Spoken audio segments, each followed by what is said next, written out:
جی میں آپ نے یہ فرمایا کہ جو انٹرسٹ گروپس آ جاتے ہیں سامنے اور وہ روک دیتے ہیں ریفارمز کا، یا جو آپ اصلاحات کرنا چاہ رہے تھے روک رہے تھے. میرا آخری سوال یہ ہے آپ سے کہ انڈیا نے، بھارت نے، ہمارے پڑوسی ملک نے اب وہ 2000 روپے کے جو نوٹس ہیں، کرنسی نوٹ، ان کو کینسل کر رہے ہیں تاکہ جو بلیک اکانومی کا خاتمہ ہو، بینک کے ریزروز میں اضافہ ہو رہا ہو، اور وہ جو ایک ہوتا ہے نا کہ لوگ رشوت دینا، ہولڈنگ کرنا روپے کی، وہ بند کریں. آپ کے خیال میں پاکستان جیسے ملک میں جہاں پہ بلیک اکانومی کا ہے یا انڈاکیومنٹڈ اکانومی کا سائز تقریباً دگنا اتنا ہی ہے جتنا ہمارا ریئل اکانومی کا ہے، ہمیں ضرورت ہے کہ ہمارے یہاں 5000 کے نوٹ ختم ہونا چاہیے؟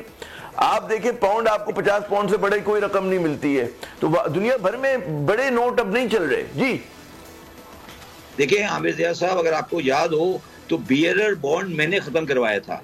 اگر آپ کو یاد ہو بیئرر پرائز بانڈ میں نے ختم کروایا تھا.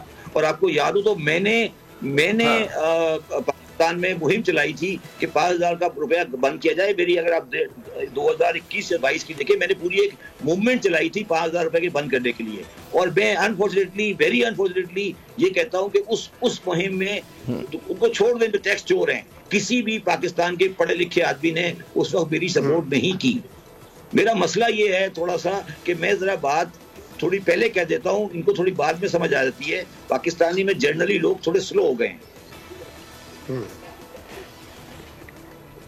شبیر زیدی صاحب، نہیں، میں نے تو ہمیشہ حمایت کی بات کی کہ بلیک اکانومی کا خاتمہ بہت ضروری ہے. جی مخدوم، میں نے آپ کو وہ مطلب کہتے ہیں نا کہ وہ کر لیا. جب آپ سوال کریں، آپ کے ہاتھ میں. Over to you. جی آپ نے بڑے عام سوال کیے اور یہ بڑے امپورٹنٹ تھے عامر ضیاء صاحب، اور یہ چیزیں ایڈریس ہونا بڑا ضروری تھی.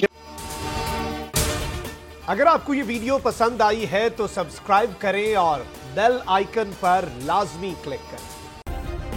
سبسکرائب کریں اور بیل دبائیں تاکہ کوئی خبر رہ نہ جائے.